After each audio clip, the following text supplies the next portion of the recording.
All right, let's talk multiplication.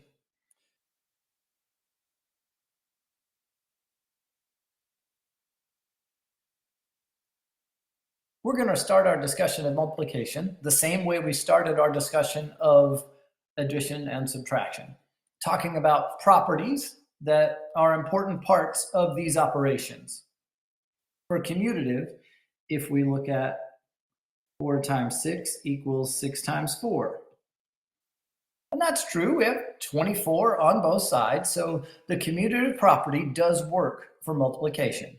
Our more general form would be a times b is equal to b times a. Essentially what we're saying here is just like we can add numbers in either direction, we can multiply numbers in either direction. We can multiply those numbers in any order. 4 times 6, same as 6 times 4. Associative, just like was the case with addition, it's not about parentheses, it's about grouping. We'll see parentheses in there, but the parentheses aren't what the property is about. The property is about the grouping. If we have 2 times 3 times 5, does that give us the same thing as 2 times 3 times 5? And notice the order hasn't changed. What's changed is the grouping. Over here on the left, the 2 and the 3 are grouped together. On the right, the 3 and the 5 are grouped together. So the grouping has changed. Making sure that these are equal to each other, this would be 6 times 5. So we'd have 30 on the left. On this side, we'd have 2 times 15. We'd have 30 on the right. So they are equal to each other. This is an example that shows that the associative property can work with multiplication, and in fact it does. And our general way of writing it would be a times b times c is equal to a times b times c. You let me know if you see anything that's confusing, strange, or doesn't make any sense. Okay, the identity property. What's going to be our identity element for multiplication? That is, what's the thing we're going to multiply by to have a number keep its identity, not change its value? What's that thing? What's the identity element for multiplication going to be?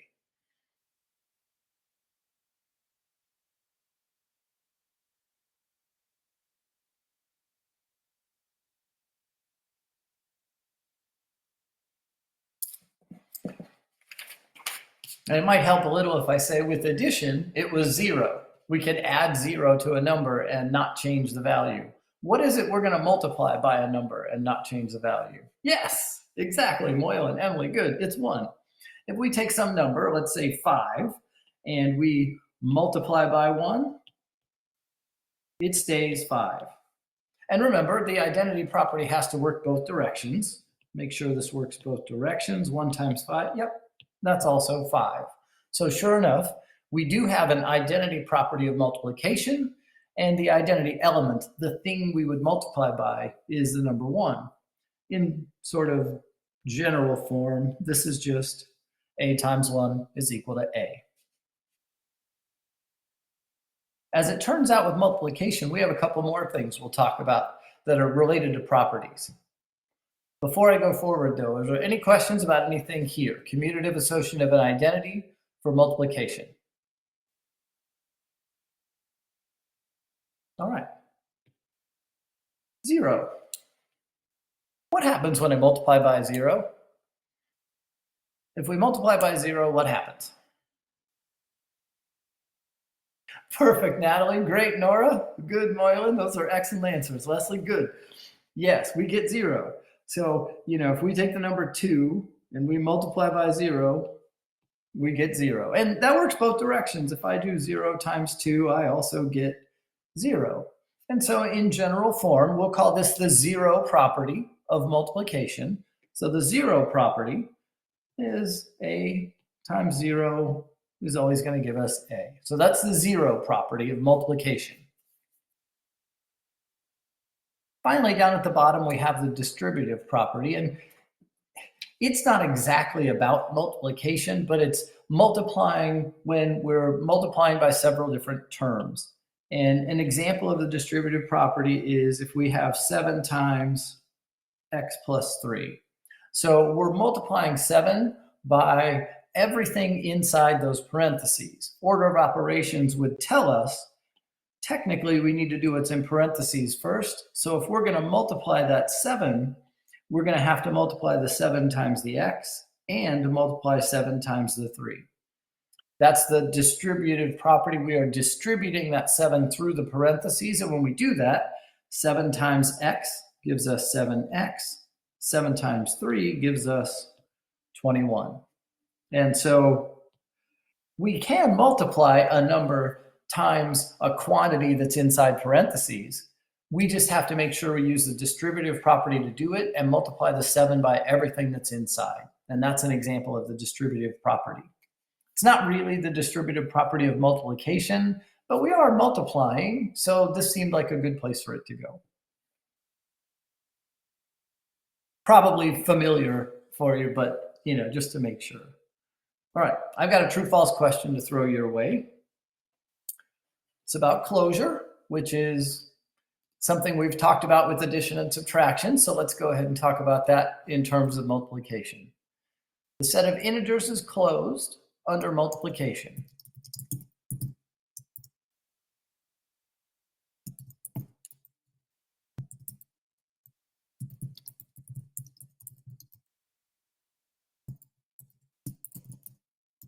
And essentially, just some refresher memory from last week, closed means it's a closed system. If we use integers, we end up with integers. And here we're talking about multiplying. So really what this question is saying is, if I multiply two integers together, do I get another integer back as my answer? And you might want to write a couple down as, just sort of trying them and seeing what happens where, okay, if I multiply these two integers, what happens? If I multiply these two integers, what happens? And after a few, you might have yourself convinced that this is either a true statement or a false statement. When we multiply two integers together, do we get an integer back? If we do, then it's closed. If we don't, if there's one example out there where we don't get an integer back, then it's false.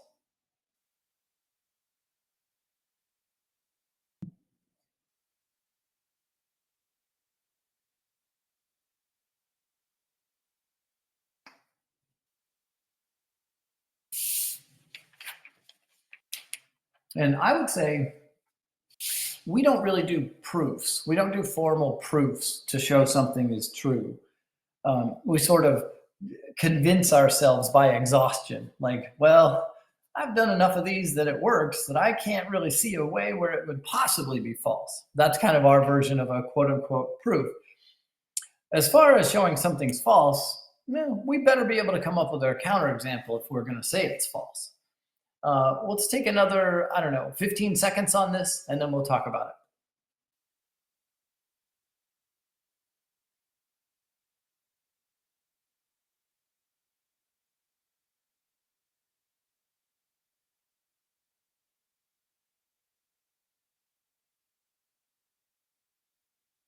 Okay, not unanimous, but strong agreement. So let's go back and take a look. So what we have here is integers. First, we have to remember what integers are. The integers, that's the set of, z, and that's the whole numbers and their opposites. So it's -2, -1, 0, 1, 2, going forward.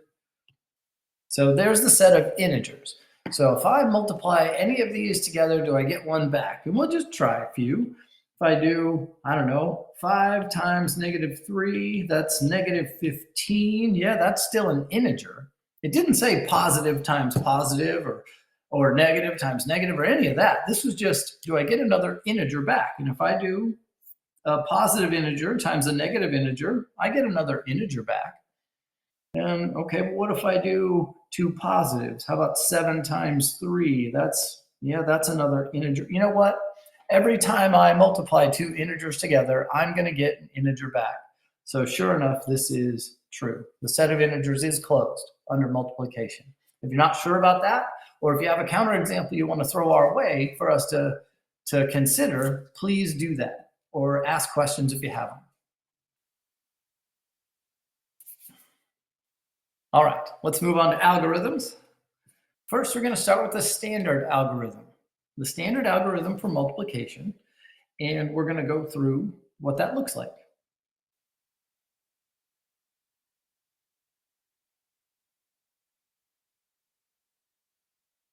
(217 times 28). If I want to multiply those together, we start over in the ones place. If you see anything that looks strange or unfamiliar, you let me know.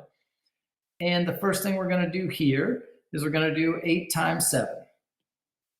So we're going to do that 8 times 7, and we get 56. But we're not going to put 56 underneath. We're going to put the 6 down here in the ones column and put the 5 over here in the tens column. Then I'm going to move over and do 8 times 1. Really, please keep in mind here, when I do 8 times 1, I'm not really doing 8 times 1. What am I doing? What does that 1 represent?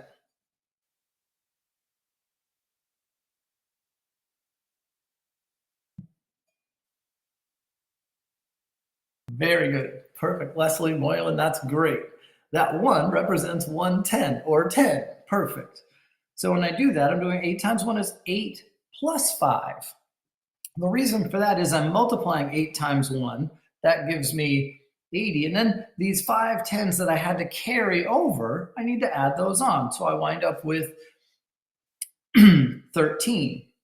Well, I can't have 13. So I'll put the 3 down here, carry the 1 over there. Just a real quick sidebar. What does this 1 right here represent?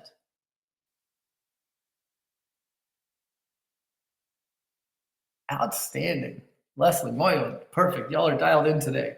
It's 100 because what I did there before was when I did this 8 times this 1, what I was really doing was 8 times 10, which was 80, and I added 5 more tens, make it 130.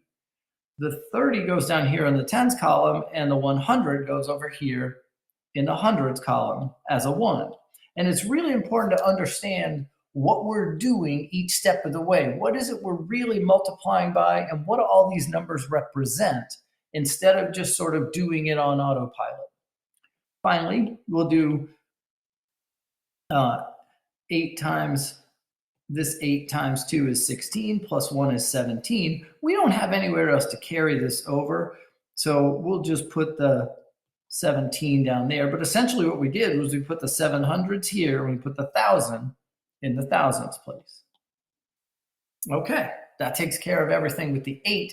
Now we have to go do it with the 2. And most of you are probably familiar with the idea that we're going to do this 2 times this 7, and that's 14. We put the 4 here and put a 1 up there. Here's a question for you that you may have never thought of in your whole life.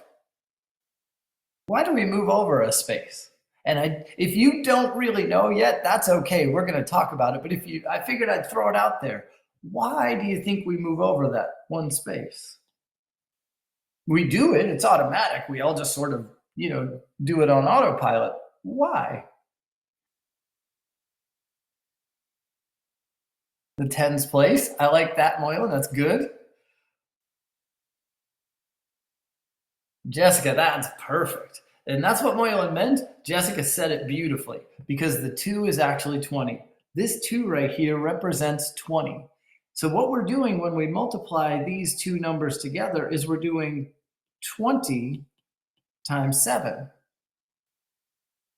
And so that's 140. And you'll notice there's a 0 in the ones place. Now, some of you may have been taught when you were younger to put a 0 down here, and that's perfectly fine. I just bumped over a space. Some students put a 0 there just to hold the place value, and that's just fine. And the reason is because we're multiplying by 20, we don't wind up with anything in the ones place. And so you can either have a 0 there, or you can just move over a spot.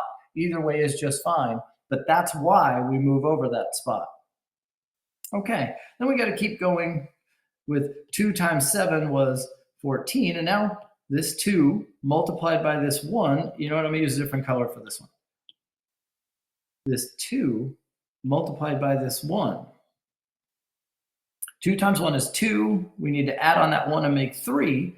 And so we put a 3 down here in this row. But before we get too far ahead of ourselves here, when I multiplied this 2 times this 1, what was I actually multiplying? Don't worry about the one that we carried just yet. Just the multiplying this 2 times this 1. What is it we're actually multiplying together?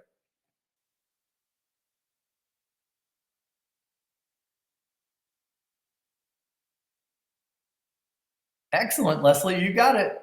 Moylan, you got it too. It's 20 times 10, and because the place value means something, the place value matters. When we multiply those, what we're really multiplying is 20 times 10. And 20 times 10, so that's 200. Okay, so that gave me 200. Then I had to add this on there, right? And so that's another 10, right? And so what happens then is we need to put that where it goes, and we dropped it in, right? Or actually, excuse me, it's not another 10, it's another 100 from before. I'm sorry about that. That's another 100 from before. This, let me get a different color here. This 4 went in this spot, and then 20 times 10 was 200, plus this 100 that we carried over makes this 300 in the bottom.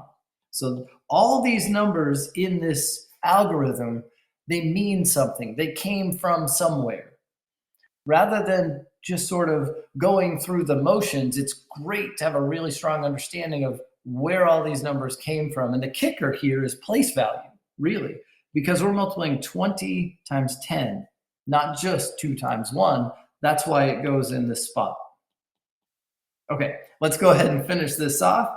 And what we have left is just this 2 times 2 to give us a 4. Notice what we actually multiplied there was 20 times 200. And that's 4,000. And where that 4 went is in the thousands place. Putting this 0 in kind of took care of all that for us.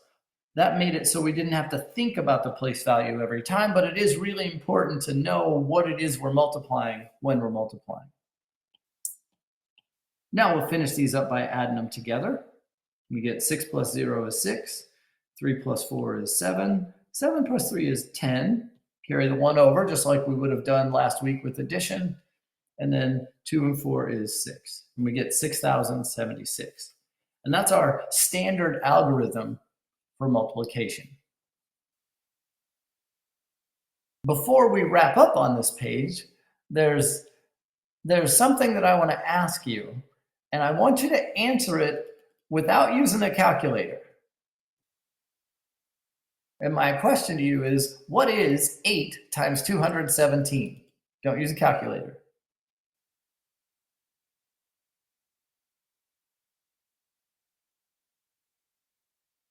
And it should be a pretty quick answer. Fantastic, Leslie. The first thing we did here when we were working on this problem was we multiplied this 8 by 217. And the answer to that question is right here in the 1,736. Give you a chance to think about this one for a minute. What's 20 times 217? Again, no calculator. What's 20 times 217? And yeah, Leslie, you're not allowed to answer this one. What's 20 times 217?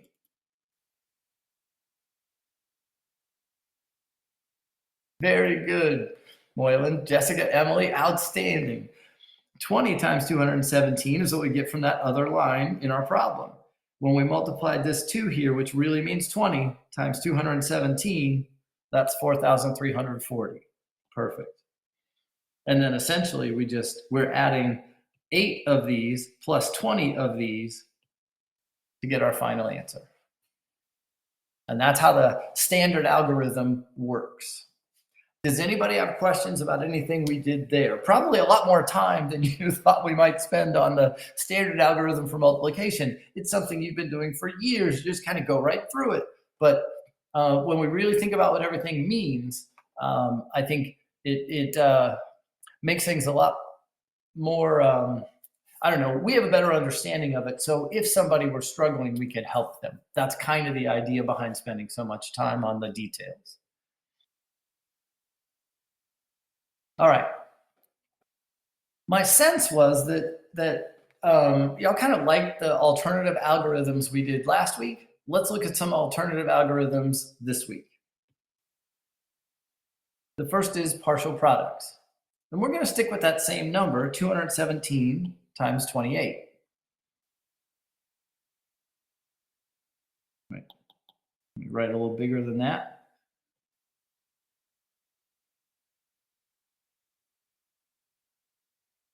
Okay.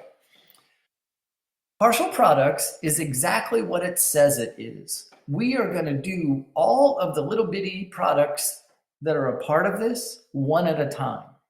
And here's what I mean. The first one we're going to do is we're going to multiply 8 times 7. So we're following the standard algorithm here. We're going to do 8 times 7. And when we do 8 times 7, we would get 56. Instead of putting the 6 here and the 5 on top of the tens place, we're just going to go ahead and write the number 56 down. Then I'm going to do the next piece of this multiplication problem, which is this 8 times 1. But I'm not really multiplying 8 times 1. What am I really multiplying when I do those two numbers?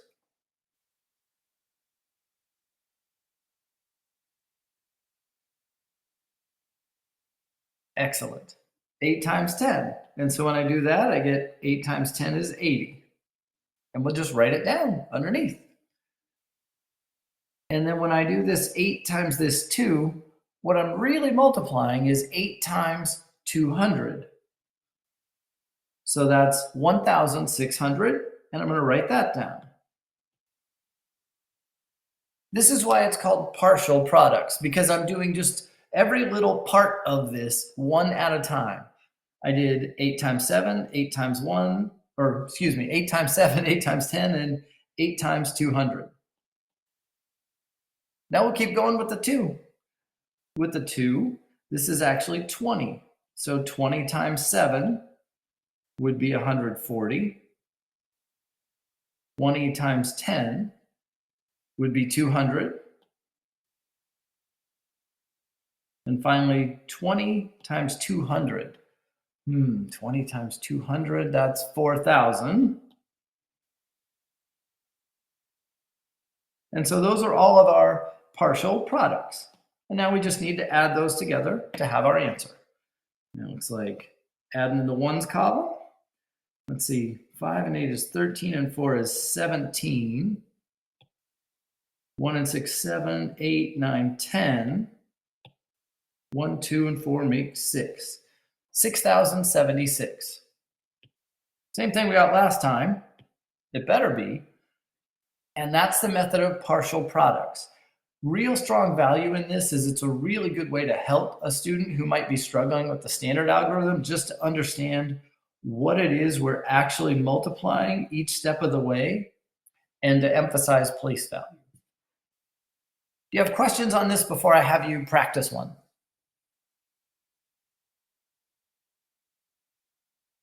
All right, here goes. You try it. 35 times 17. I can't really set up a poll for this. There's not really a way to ask you for a right or wrong answer, but I just want to give you a chance to do this using the partial products method. And then I'll do it and you can look and ask questions if you have them. But I'll just give you a few minutes to try this and then we'll do it together.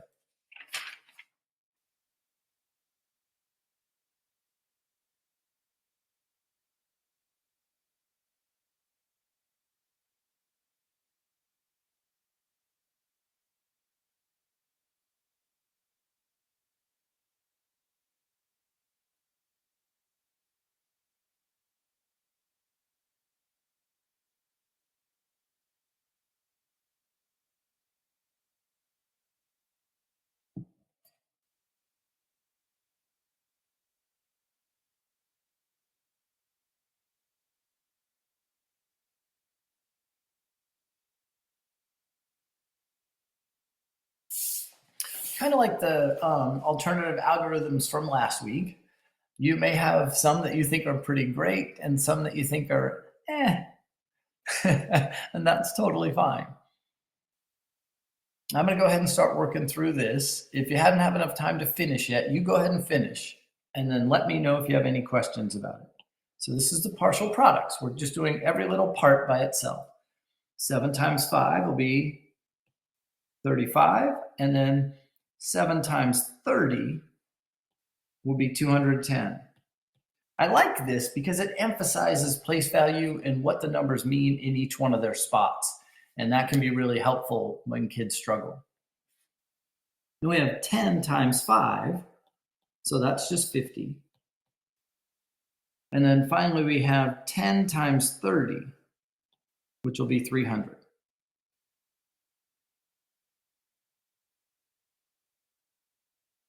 Then we'll add those together and have 5, 3, 4, and 5 is 9, 2 and 3, 595. That's the partial products method. You let me know if you have any questions about it or if anything in there didn't make sense or line up for you.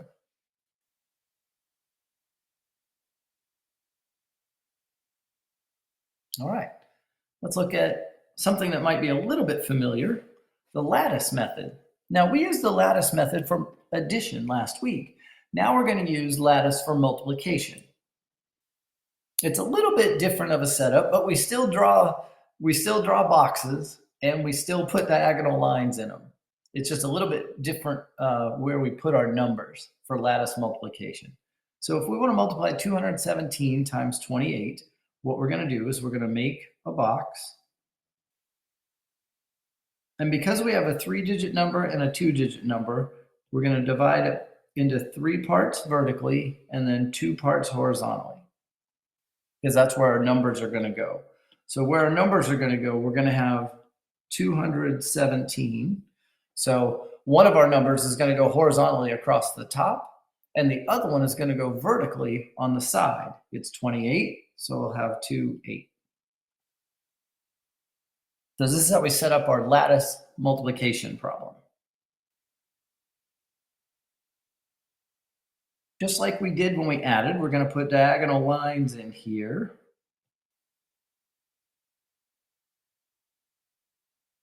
And now we're going to multiply piece by piece. So partial products is kind of built into here a little bit. We're going to start multiplying through. And when we do our multiplying, and it doesn't really matter where you put everything, you can start wherever you want to. It doesn't really matter because we're just doing each one individually. If we do 7 times 2 here, 7 times 2 is 14. So we have a tens place and a ones place. And this 7 times 8 will be 56.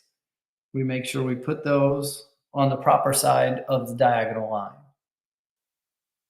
And then let's see, 1 times 2 is just 2. You could put a 0 up here if you want to, but you don't have to.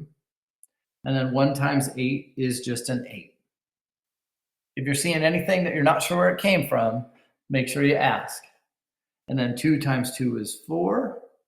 2 times 8 is 16.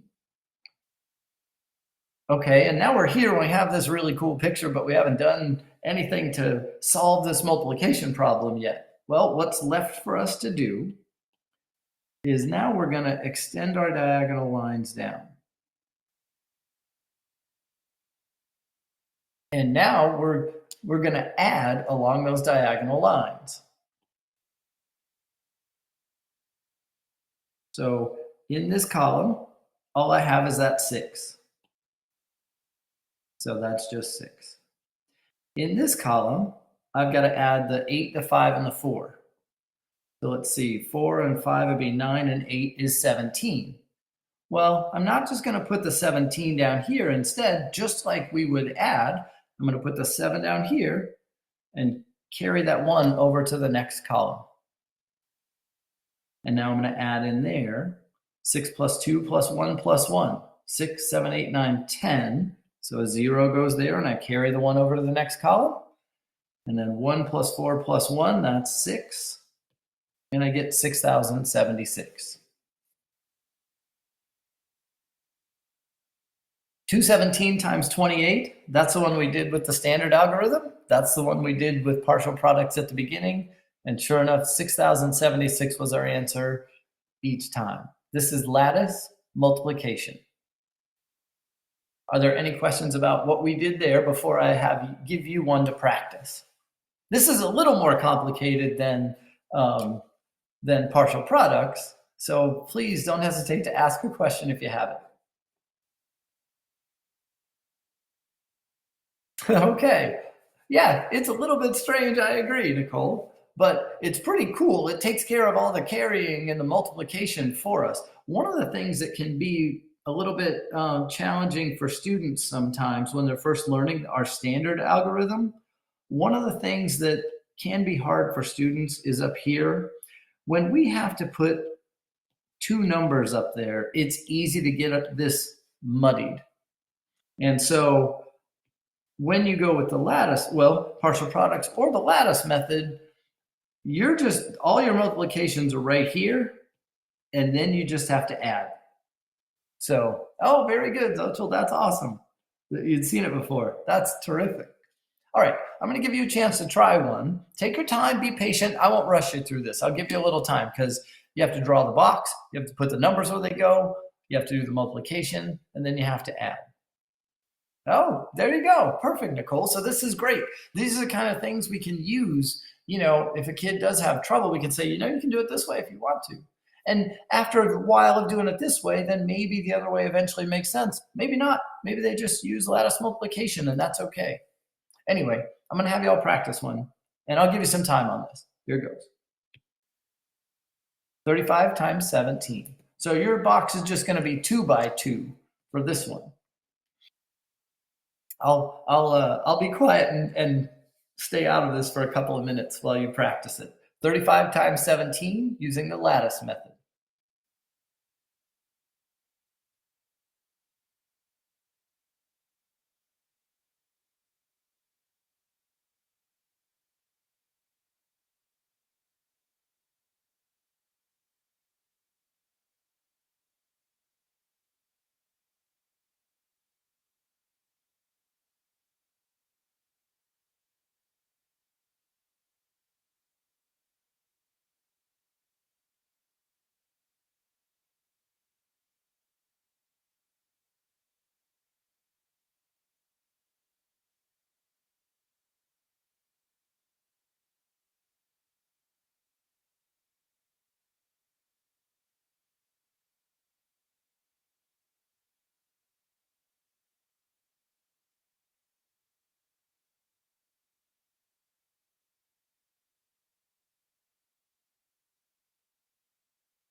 Okay, you can let me know if you want a little more time. I'm going to go ahead and start on this one. If you're not quite done yet, you can finish and look back and see where we are. If you want me to just kind of wait for you, I'm happy to do that. Here we just need a 2 by 2 box because our digits are both two, or our numbers are both 2 digits. And so the numbers I'm multiplying here are 35 times 17. And honestly, it doesn't matter which one you put on top and which one you put on the side. You could do it either way. Typically, if we have a 3-digit number and a 2-digit number, we put the 3 on top, but you could do it the other way. And then I'll put in my diagonal lines.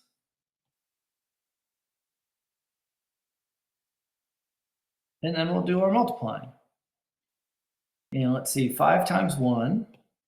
5 times 7 is 35. 3 times 1 is 3. 3 times 7 is 21. And so we've got all our multiplication done. Now it's just a matter of extending our diagonal lines down and then adding along those diagonals. So here's just 5. Here I have 5 plus 3 plus 1. Let's see, 5, 6, 7, 8, that's 9. And then 3 plus 2 is just 5. And so we end up with 595. That was the one we did for practice with partial products. Sure enough, we got the same answer. We'd better.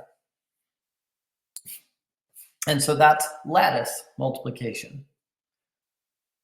Are there any questions about that one before we move on to another alternative algorithm for multiplying?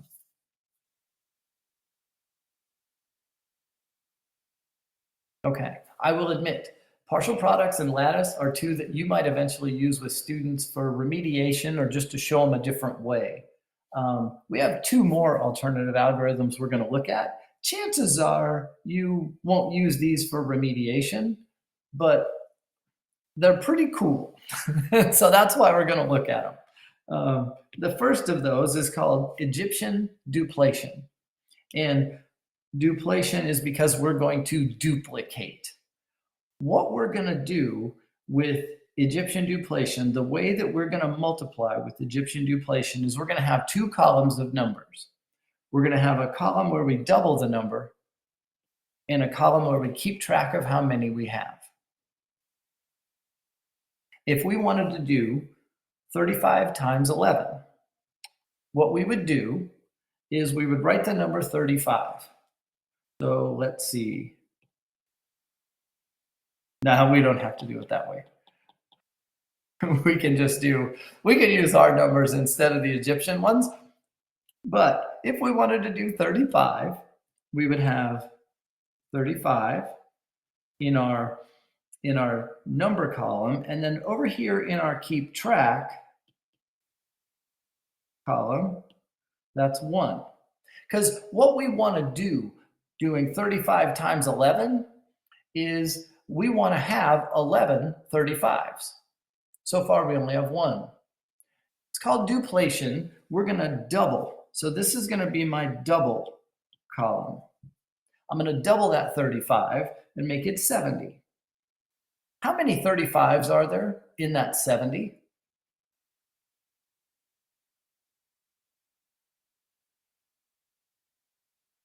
2. Excellent, Leslie. Excellent, Jessica. And so I'm keeping track. I have 2 of them now. Okay. I'm going to double it again. If I double 70, that's 140. And I'm doubling, so now there's 4 35s in there. What I want to do is I want to get to a place where I can do 35 times 11. What that means is I need 11 of these 35s. So far, altogether, I have 1, 2, 3, plus 4. I only have 7 35s. So I don't have 11 of them yet. So I need to keep going. I'm going to double again. 140 doubled is 280. And this would be double 8 35s. And now let's see here. If I want to have 11 35s, that's what I'm after. I need 11 of these 35s. I'm going to look over here in my keep track column. Is there a way that I could build this so that I have 11 35s? Well, if I use these 8, and 2 more would make 10, and 1 more would make 11. So I have 8 35s right here. I have 2 more 35s right here, and 1 more 35 right here. And so if I add those 3 numbers together, that will be 35 times 11. So really what we need to do here is 35 plus 70 plus 280. And then that's 5. Let's see, 3 and 7 is 10, 18, 385. Just to make sure we can, use our calculator, go 35 times 11. Hey, 385. How about that? It worked. So we have a column where we take the number we're starting with and we double it. And then we have a column where we just keep track of how many we have. And here we had to keep track until we could build 11 of them. And once I could build 11 of them, then I just needed to add the numbers in the double column. Here's a question that I'm going to throw at you and see what happens. What property that we talked about earlier today is happening here? What is this an example of?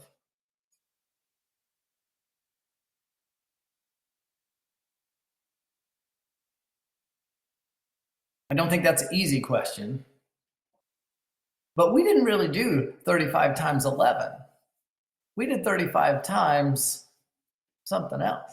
How about if I write it this way? What we really did was 35 times 1 plus 2 plus 8. That's how we did 35 times 11. So what property are we looking at? And maybe I didn't, yes, Leslie, excellent. Maybe I didn't give you enough time to come up with it on your own. And if I didn't, I apologize for that. But yes, it's a distributive property. We did 35 times 1 plus 35 times 2 plus 35 times 8. This is a beautiful example of the distributive property. Egyptian duplation is a beautiful example of the distributive property in action, a way that we can multiply numbers together essentially here by, instead of 11, we broke it apart into 1, 2, and 8. And that's how we came up with our answer for this multiplication question. I'm going to have you practice one of these too. Here goes. 27 times 9. Oh, and in general, it's best to double the bigger number. Whichever number is bigger, double that one. And then, count up until you get to 9. You could do it the other way. I'll show you that when we get there, but my advice to you is double the bigger number. All right, I'll give you some time to find out what 27 times 9 is, the way an Egyptian would, except writing in our Hindu Arabic numerals instead of their Egyptian numerals.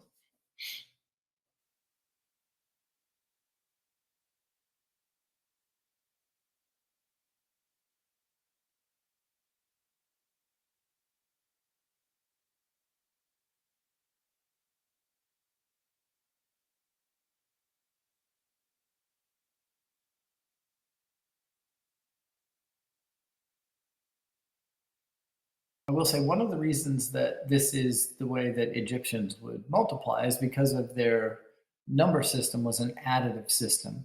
It's really easy to double something like 27 because you just write twice as many symbols as you had before. I guess what I mean by that is if you start out with 27 and you want to double it, well, now instead of 2 of those, I need 4 of those. And instead of 7 of those, I need 14 of those, which, it's really easy to double something when you're writing in symbols like that.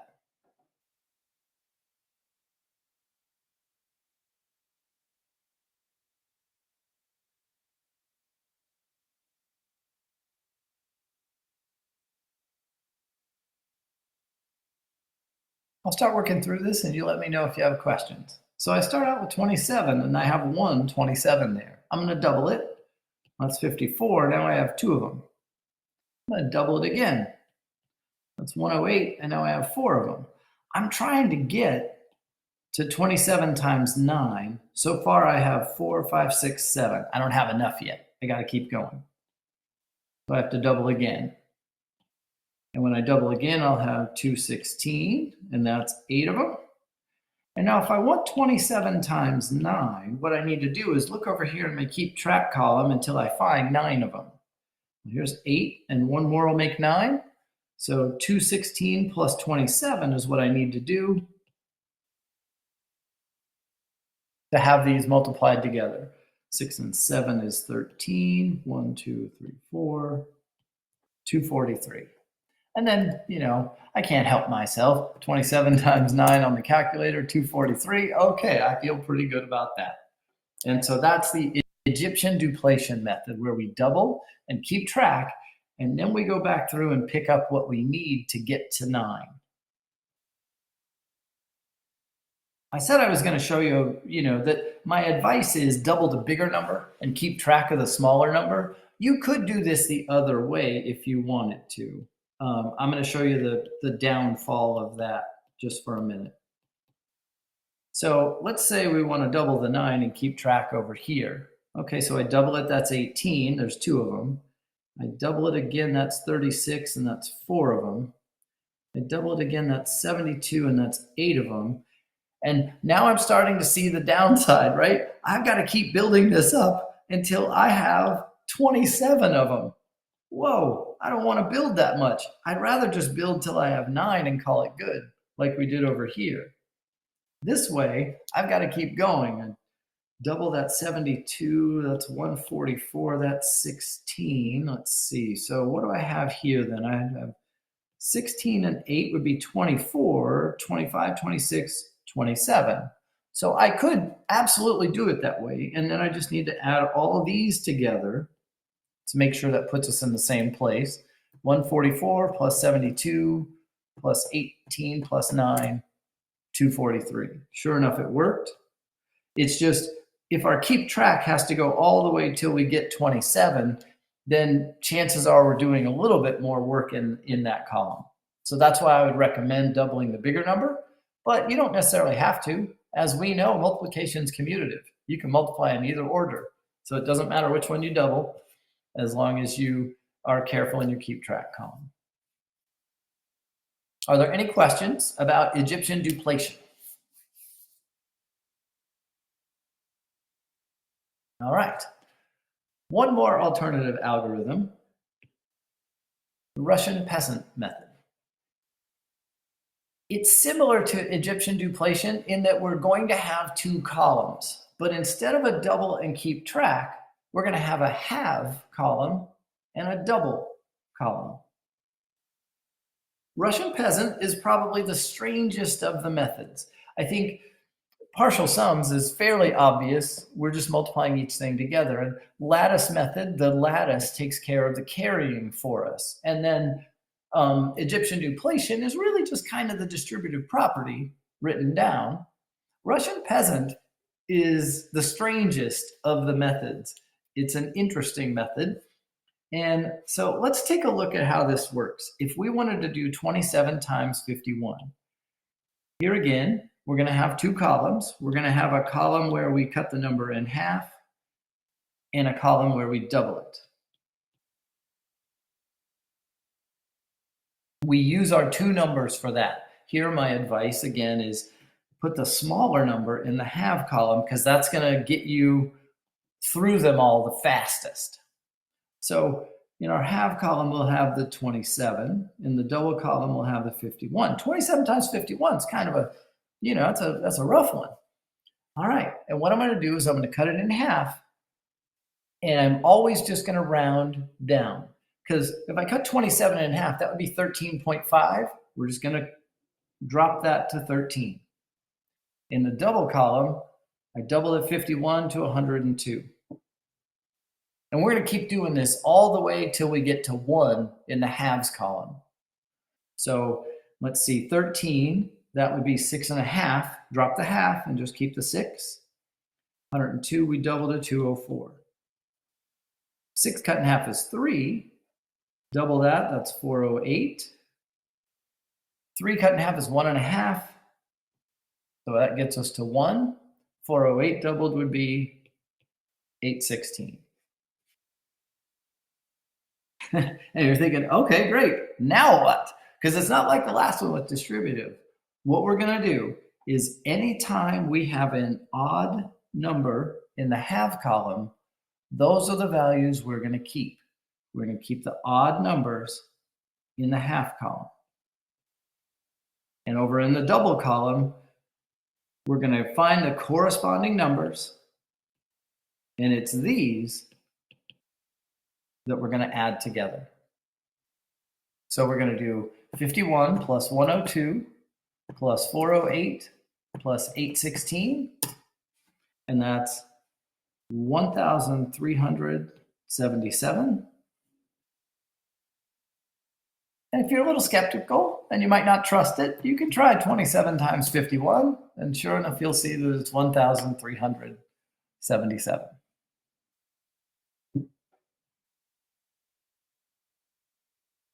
I'll let this one digest a little before I have you practice one. This is the Russian peasant method. Instead of double and keep track, we have a column where we cut a number in half and a column where we double it. We double one of the numbers, we cut the other one in half over and over again. And then anywhere we have an odd number in the halves column, we make note of those because those are the numbers that we're going to add up. They're in the double column to get our number.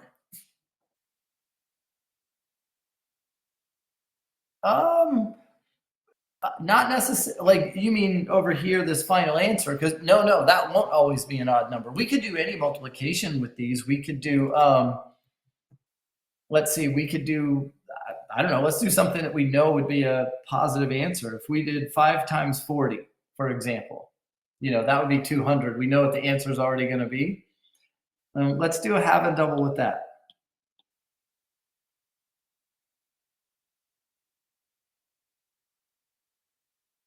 So if I put the smaller number in my halves column and I put the double over here, let's see, I drop that down, that'll be 2.5, so that's just 2. This will be 80. Then I cut that in half again, that's just 1. And double that, that's 160. And then what I do is I go and I look for where are my odd numbers in this column. These are the things I'm going to add together. 40 and 160 is 200. And so, it might be an odd answer, it might be an even number. We don't know. It plays out however it plays out with our multiplication. I'm going to have you try one of these. Oh, go ahead, Leslie, before I have you try one.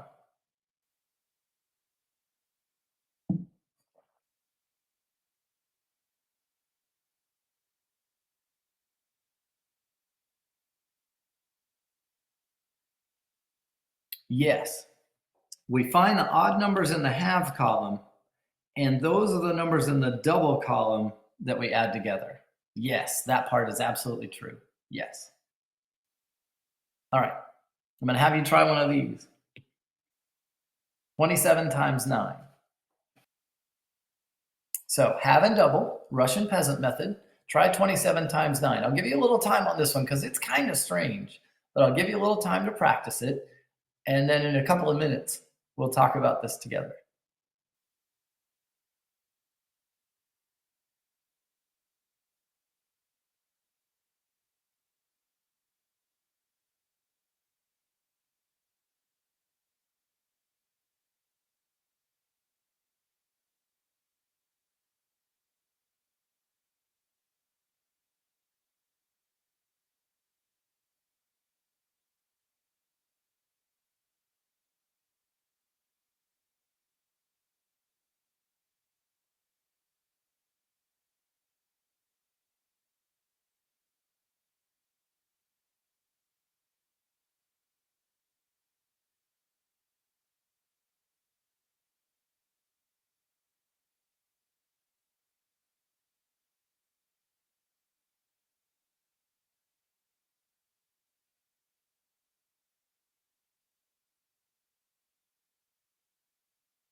All right, I'm going to start through this one. And you tell me if you need more time or if anything doesn't look right. So we are going to have, and we're going to double. And you don't have to, but I'm going to put the 9 in the halves column. Just the smaller number is going to get down to 1 faster if that's the one I'm having. And then 27 over here in the double. Okay, and I'll half that, be 4.5, but that's 4. I double that, it's 54. Half it again, it's 2. Double that, it's 108. Half that, it's 1. Double that, it's 216. Then what I do is I look for the odd numbers in the halves column. That's the 1 and the 9. And so the numbers I'm going to add up to get my product here are 27 and 216. And I'll add those together and have 243. And this was the one we did for our practice with lattice, or no, Egyptian duplation. 243 was our answer there, and again, 243 is our answer here.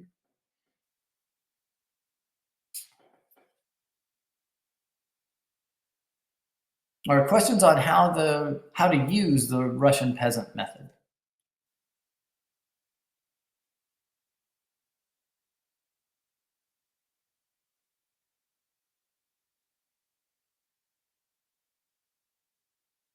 Very good. Okay, very good. I wasn't sure if I wanted to go down this road, but I can't help myself.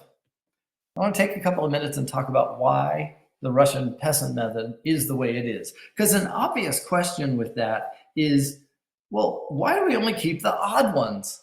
That's just weird. And that's 100% valid. Let's take a look at it just for a minute here as to why this works. What I want to look at with you first is I want to look at if we were going to do the Russian peasant method for 8 times 15.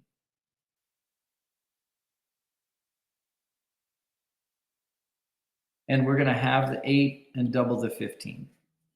So if we're doing 8 times 15, now just right away out of the gate, remember, we're not exactly looking at just doing the process right now. We're kind of examining why it works. So if I do 8 times 15, what that value is, that would be 120. So that's what my answer needs to be here is 120. If I cut this one in half and I double this one, 4 times 30, I still have 120. My value is the same. I've got it. I halved one, I doubled the other, so the value is the same. And if I have this and I double the other, 2 times 60, that's still 120. So I still have the value that I started with. And then finally I get to the bottom and I have 1 times 120, and that's 120. If I were doing Russian peasant method here, the only one I keep is the odd number. That's 120, and that's my answer, 120. And you'll notice the value stayed the same the whole way through. Where things get a little different is when we have to do that rounding down thing. Because here I went 8, 4, 2, 1. I never had to round anything down. Let's instead look at if we were to do 10 times 15. And we have our half column and our double column. Now 10 times 15, we know this should be 150, right? We know that should be our answer. And if I was able to go all the way down through the problem without ever having to round down, I'd get 1 times 150 at the end, and that would be it. But what happens here is I cut it in half, that's 5, and that's 30. Okay, good. That's still 150. I'm okay at this point. It's this next one that's going to trip it up. When I do 5, I get 2.5. And as much as 2.5 times 60 would be great, I'm not allowed to have that. I'm only using whole numbers. So I round it down and I get 2 and I get 60. And now I have 120. The value of the answer that I need here is 150. I know I need the answer to be 150. But now I've got this 120. So what I have to do is I have to look for where was that odd number? Where did I do that rounding? And I need to go pick up this 30. Because if I add this 30 to the 120 that I have now, I've still got my value of 150. That's why we go pick up the ones with the odd numbers, because that's when we had to round.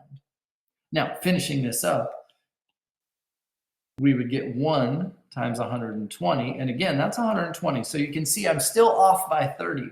My answer is 30 lower than it should be.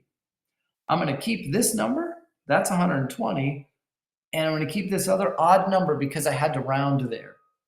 That's where I pick up this extra 30 that gets me the answer I needed to have. And so that's why we go grab the odd numbers, is because those are where we had to round down. So we need to add this back in to the answer that we get at the bottom. I think it's pretty amazing that, this is called the Russian peasant method. So my guess is that this was something that was sort of Middle Ages way for uneducated people. Russia, probably most of Europe, would have multiplied this way. It's pretty clever of them to come up with. All right. We'll move away from alternative algorithms for a couple of minutes and talk mental multiplication. If I asked you to do 64 times 5 in your head, you probably couldn't. I couldn't either. But what I could do is I could change these numbers to make them easier to work with. A little bit of the Russian peasant method comes in here to play. I can't do times 5 in my head, but you know what I could do in my head? I could do something times 10. And in order to change this number from 5 to 10, I doubled it. So to keep the value of my problem the same, this one over here needs to get cut in half. So if I want to turn the 5 into a 10, I can turn the 64 into a 32.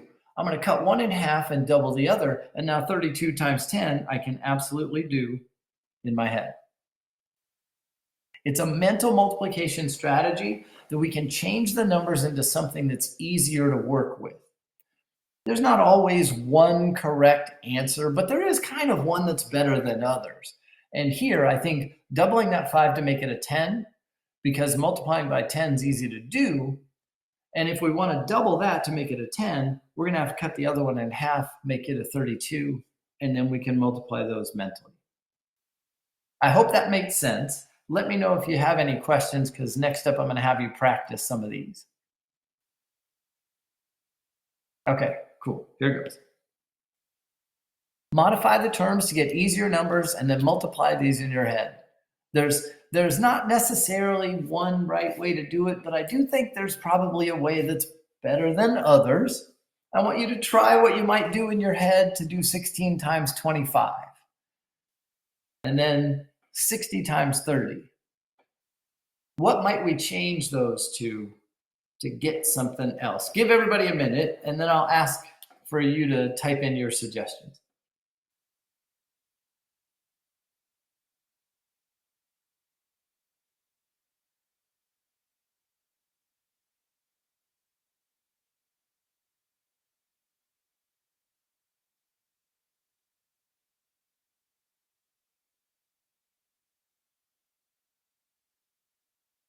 What might we do instead of 16 times 25? Anybody want to throw something out there? And like I said, there's more than one way to do this, but I think there's a way that's might be the best possible way.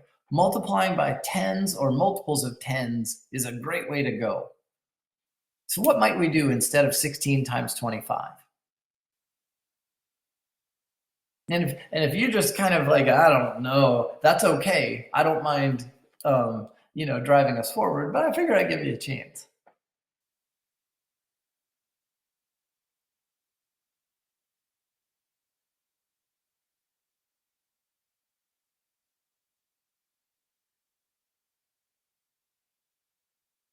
I don't know if 3 times 5 times 25 would do it, Leslie, because that's not those aren't the same values. Oh, okay.